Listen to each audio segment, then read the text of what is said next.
Assalamualaikum warahmatullahi wabarakatuh. Alhamdulillahirabbil alamin.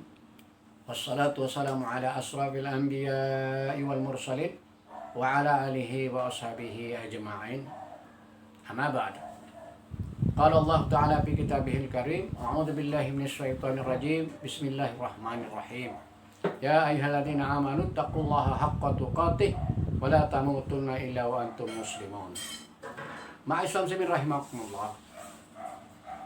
Kali ini kita akan mengangkat sebuah tema, yaitu Ma'rifatul Quran.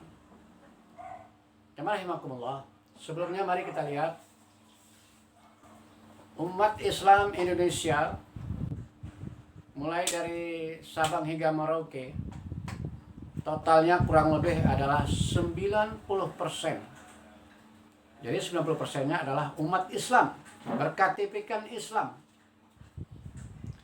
Andai kita adakan sebuah survei tentang seberapa banyak yang bisa baca Al-Quran, memahaminya, dan sekaligus melaksanakannya atau mengamalkannya,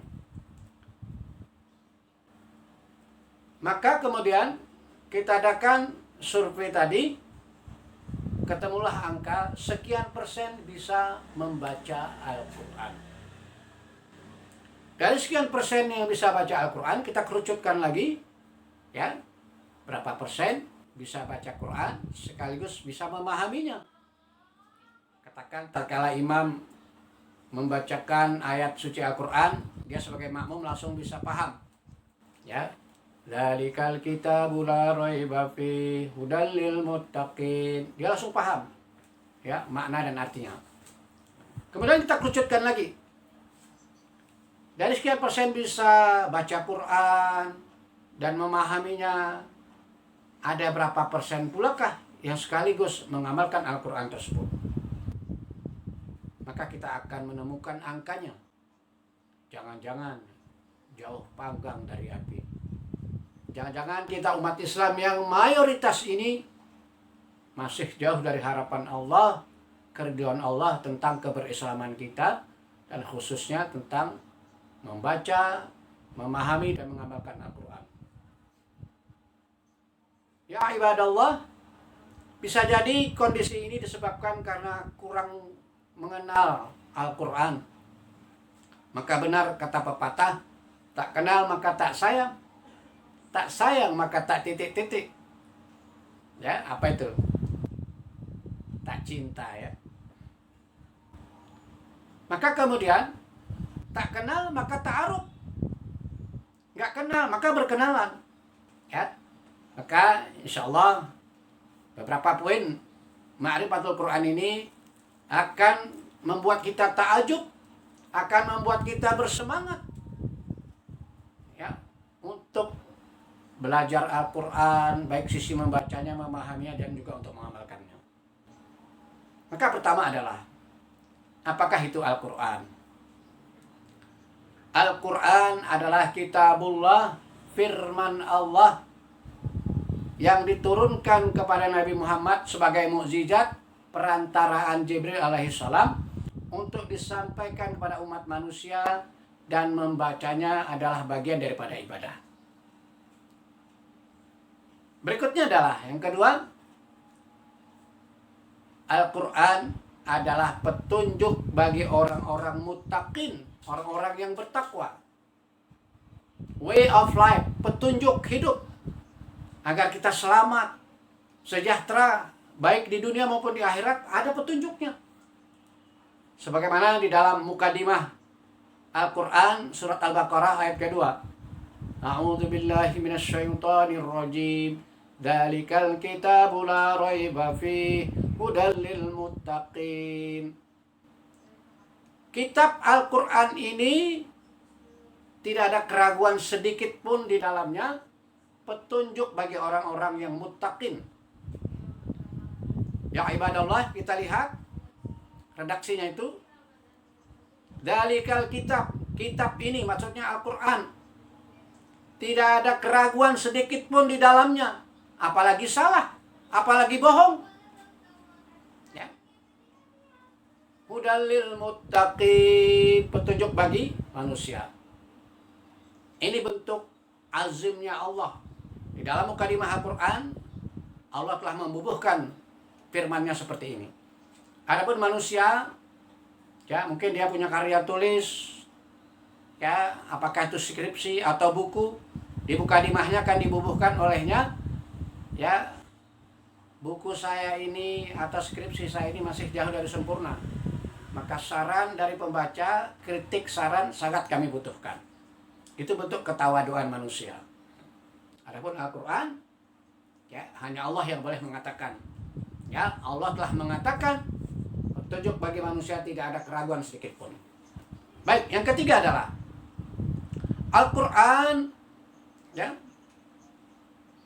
adalah kitab yang sangat mudah untuk dipelajari.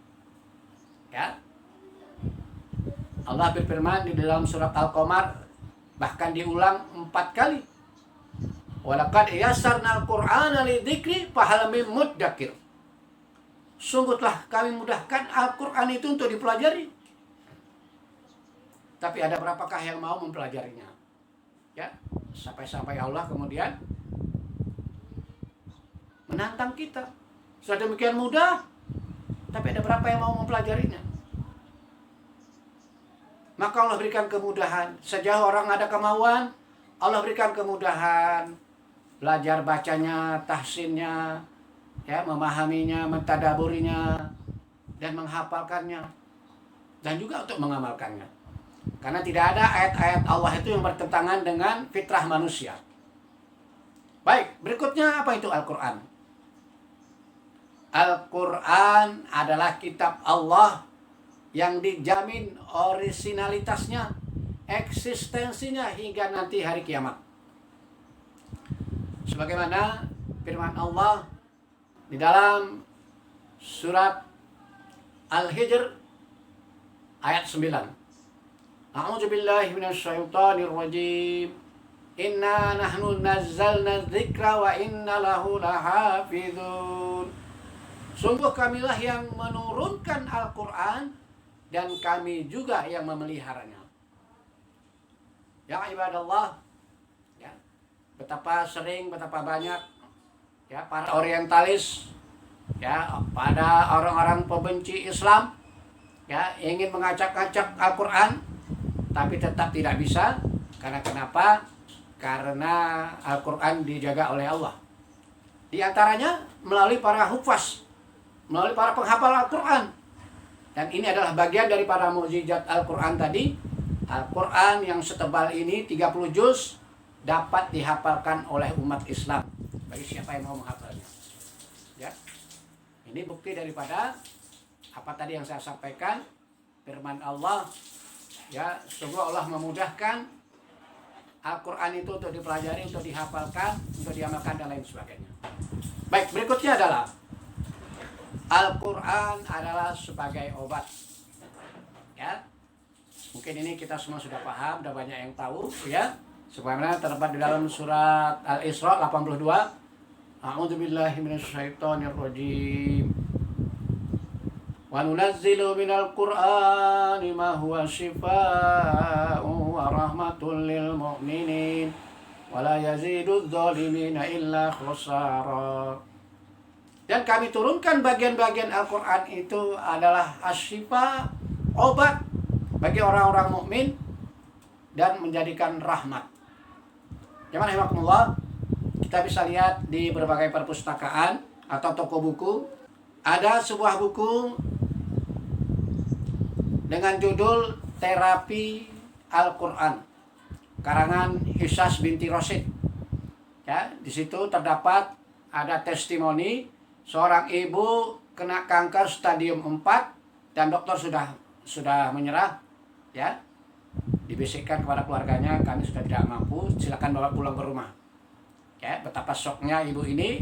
Tapi kemudian dia ingat, wa idza maritu fahuwa yasfin, ketika aku sakit dialah yang menyembuhkannya. Ya, dan dia ingat ayat ini tadi. Al-Quran itu adalah juga obat. Maka kemudian dia membaca Al-Quran. Dia baca Al-Quran, ya namanya orang sudah mentok begitu ya. Ya jemaah sekalian udah mentok begitu ya apalagi. Ya, dokter secara medis sudah katakan dia baca Quran. Dia baca Quran, dia baca Quran. Lama-lama dia rasa badannya enak. Dia baca lagi lama-lama kok kayaknya sudah nggak ada masalah. Dia ingin memastikan, kemudian pergilah dia ke dokter tadi, check up lagi sampai dokternya heran. Ibu berobat di mana? Saya nggak berobat di mana-mana, Dok. Jadi bagaimana? Saya baca Al-Quran, ya, saya baca Quran, masya Allah. Baik, berikutnya adalah bahwa Al-Quran itu adalah mukjizat, bisa kita perhatikan, kita lihat dari aspek Al-Quran dibacakan berkali-kali, maka kita tidak pernah bosan. Ya, semisal umpamanya surat Al-Fatihah aja. Ya, minimal kita baca Al-Fatihah sehari semalam 17 kali dalam kita sholat fardu. Belum termasuk sholat sunnah lainnya. Ya, sholat fardu aja 17 kali. Ya, kita bacakan surat Al-Fatihah. Adakah kita merasakan bosan? Tidak bosan. Ini bukti mukjizat Allah. Bukti Al-Quran itu mukjizat. Ya, kita berilustrasi. Andai ada sebuah agama, kemudian dalam dia beribadahnya itu membaca atau melakukan sebuah lagu yang indah sekalipun, lagu yang populer, ya. Beberapa tahun lalu ada lagu yang populer dinyanyikan oleh artis Filipina, tapi populer di Indonesia, Denpasar Moon, ya. Denpasar Moon, bla bla bla bla bla bla bla, ya, mungkin ada yang masih ingat. Itu populer, saking populernya kemudian ada dalam berbentuk versi daerah, ya, versi Sunda, versi Jawa dan lain sebagainya. Kemudian kalau kita dengar kembali lagu itu sekarang atau setelah 5 tahun, setelah 10 tahun, ya, lagu itu sudah tidak populer lagi, sudah tidak enak lagi. Paling enak sebentar terus nggak enak lagi, ya. Tapi adapun Al-Quran, ayat-ayatnya semakin enjoy kita dengarkan, kalau kita bacakan. Terakhir, ya ibadallah, Al-Quran adalah juga petunjuk bagi manusia keseluruhannya. Ya, petunjuk bagi manusia. Termasuk juga dalam hal saintis, ya, termasuk dalam hal sains. Sebagaimana firman Allah, A'udzubillahi minasyaitonirrajim. Syahrul Ramadan alladzi unzila fihi al-Qur'an hudan lin-nas wa bainatin minal huda wal furqan. Ya. Kita mungkin sudah hafal ayat ini. Pada bulan Ramadan diturunkanlah Al-Qur'an, petunjuk bagi manusia. Petunjuk bagi manusia, ini kita garis bawahi. Siapapun manusianya, suku bangsanya, dimanapun dia, hakikatnya Al-Quran itu adalah juga petunjuk bagi dia. Ya ibadallah, menutup sesi kita kali ini, saya ingin menyampaikan sebuah penelitian yang diadakan oleh Jacques Cousteau, berkebangsaan Prancis. Ya, beliau adalah seorang kolonel Angkatan Laut Prancis, ya, kelahiran 1910-1997. Beliau adalah orang yang kemudian menjadi oceanografi, ya, oceanografi, peneliti laut. Satu ketika dia menemukan sebuah fenomena alam, fenomena laut yang sangat luar biasa, di mana bertemunya dua buah lautan, ya, di selat Gibraltar, ya, yang memisahkan antara benua Afrika dan benua Eropa, tepatnya antara Spanyol dan Maroko, ya. Di situ ditemukan dua buah lautan bertemu. Nah, kemudian dia takjub terhadap penemuannya tadi, ya. Dia ingin menuliskan dalam sebuah buku karyanya, tapi dia ingin memastikan, siapa tahu ini sudah pernah ada dalam kitab-kitab sebelumnya atau dalam buku-buku sebelumnya, ya. Dia cari di kitab ini tidak ketemu, kitab itu tidak ketemu. Akhirnya dia penasaran, pergilah kepada seorang profesor muslim. Dia menyampaikan tentang penelitiannya, tentang temuannya. Kemudian sang profesor mengatakan, apa yang Anda teliti itu sudah ada di Al-Quran. Lah, takjublah dia. Ya, Jack Cousteau takjub. Kalau ya, mana coba, mana literasinya? Kemudian sang profesor muslim ini menyampaikan, ya, surat Ar-Rahman 19:20. A'udzu billahi minasyaitonir rajim. Marajal bahraini yaltaqiyan bainahuma barzakhul la yabghiyan. Dialah Allah yang telah membiarkan pertemuan dua buah lautan yang satu sama lainnya tidak saling menembus. Ya. Dia menemukan dalam penelitian ini bertemunya dua buah lautan, yang satu airnya tawar, segar, yang kedua asin lagi pahit. Tapi mereka tidak saling menembus. Ya. Ibarat ini pertemuan dua buah lautan tadi ada semacam seutas pembatas. Ya. Ikan dari sini pas nyampe sini dia balik, tidak menembus. Demikian juga yang dari sini. Ya, ada ikan atau hewan laut lainnya tidak menembus, dia balik. Ada semacam seutas pembatas.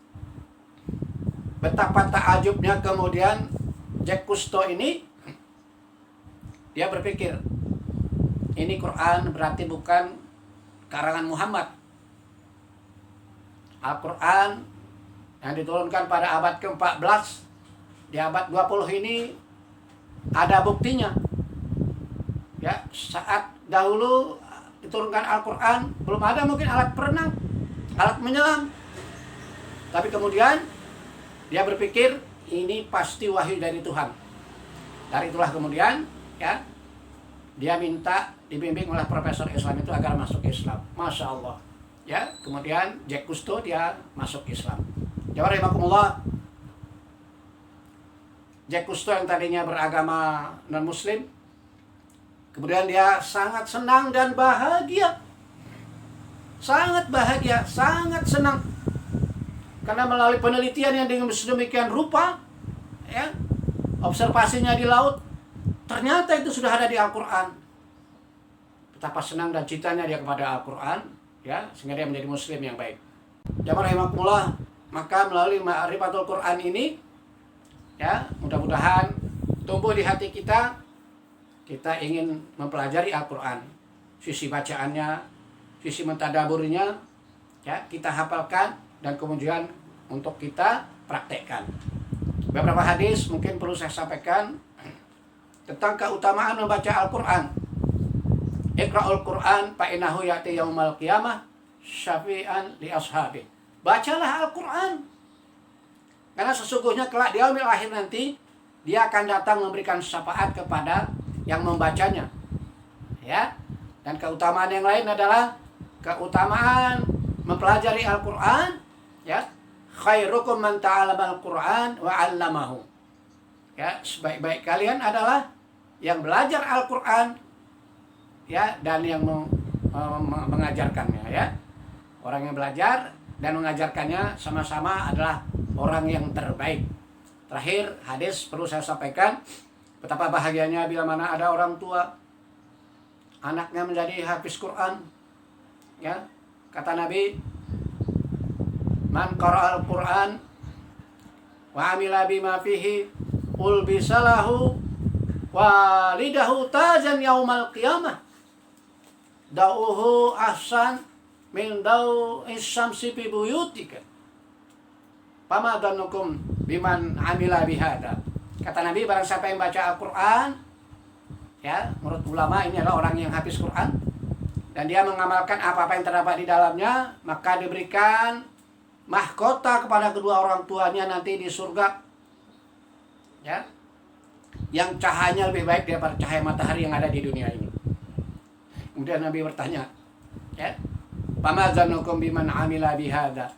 Maka apa pendapat kalian, wahai sahabatku, ya, wahai umat Islam, bila mana ada orang yang melakukan amal seperti ini. Hadanallahu wa iyyakum ajma'in. Subhanakallahumma wa bihamdika asyhadu an la ilaha illa anta astaghfiruka wa atubu ilaik. Assalamualaikum warahmatullahi wabarakatuh.